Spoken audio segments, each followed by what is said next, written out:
मार्गशीर्ष शेवटचा गुरुवारी अमावास्या आहे, तर उद्यापन कधी करायचं, 4 जानेवारीला की 11 जानेवारीला?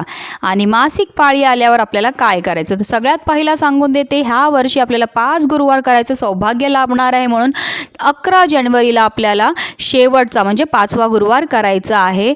अमावास्या जरी असली तरीसुद्धा आपल्याला लक्ष्मीपूजन हे त्या दिवशी करायचं आहे, कारण दिवाळीमध्ये लक्ष्मीपूजन जेव्हा आपण करतो तर त्या दिवशीसुद्धा अमावास्या ही असते, म्हणून अमावास्या ही तिथीसुद्धा शुभ आहे. आणि जर आपल्याला काही कारणास्तव शेवटच्या गुरुवारी म्हणजे 5व्या गुरुवारी मासिक धर्म आला, तर आपल्या घरामध्ये कोणीही दुसरं सदस्य असेल तर त्यांच्याकडनं आपण उद्यापन करून घ्यायचं आहे. आणि सवाशीण स्त्रीला बोलवून जे आहे तुम्ही 1, 5, 7, 11 यथाशक्तीप्रमाणे कितीही सवाशीण स्त्रिया किंवा कुमारिकांना बोलवून जे आहे त्यांचा मानपान करून त्यांना वाण हे देऊ शकतात. व्हिडिओ जास्तीत जास्त लोकांपर्यंत शेअर करा. श्री स्वामी समर्थ.